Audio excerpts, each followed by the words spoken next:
নমস্কার বন্ধুরা, রবিবার আজকে, তাই কি রান্না, ওই যে চিকেন নিয়ে আসছে কর্তা, তাই চিকেনটা একটু অন্যরকম দো পেঁয়াজার মতো করলাম।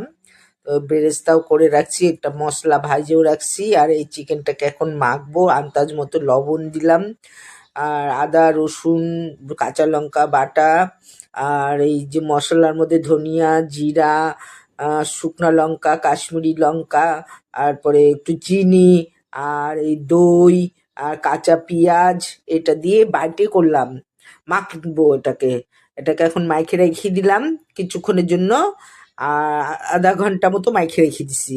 আর তেলের মধ্যে এই যে গরম মশলা ফোড়ন দিয়ে এই চিকেনটাকে এখন কষাবো।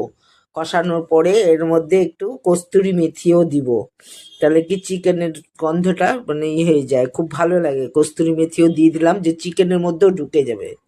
এই চিকেনটা একদমই অন্যরকম করে করছি, এরকম বেশ এরকম করলে নান টান। আর এইটা আমার ভাজা মশলা, এই মশলাটাতে মানে ধোয়ার সঙ্গে সঙ্গে এত সুন্দর গন্ধ বেড়ে যায়, অ্যারোমাটা মানে বলার মতো না। ভাজা মশলাটা এটা দিলে পরে মানে সেই গন্ধটা, এই যে এখন কষানো হয়ে আসলো, আস্তে আস্তে করে কষালাম, আর একটু বাটারও দিয়ে দিলাম। আজকে একটু রিচ হয়ে গেল এটা কিন্তু। ফ্রাইড রাইস এবং আর এই বেরেস্তাটা ওই যে ভাইজে বাইটে রাখছি ওটাকেও দিয়ে দিলাম এখন। আর মাংসটা শেষের দিকে, মাংস একদম গলেও গেছে। তো আস্তে আস্তে আস্তে আস্তে করে করা হলো।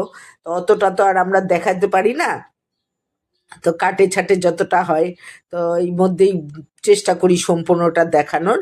আর জল গরম করে রাখছিলাম, সেই পুরা কষানো হলো। কষানোর পরে এই জলটা একটু দিয়ে দিলাম, মানে একটু গ্রেভি হবে। এই যে দেখেন, তবুও তো মাখা মাখা মানে তকতকাই।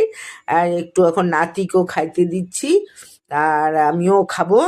তাই এই যে নাতিকেও দিলাম, ও আবার বেশি খায় না, মানে ওই গ্রেভি, ও আলু ভালোবাসে, আজকে তো আলু দেই নেই। আর এই এই যে আমিও খাচ্ছি। এত মানে টেস্ট হয়েছে, মানে সেই ব্যাপক হয়ে গেছে মাংসটা, মানে বলার না, খুব স্বাদ হয়েছে। আপনারা করে খাই দেখেন, এত টেস্ট হয়েছে। এরকম করে করলাম।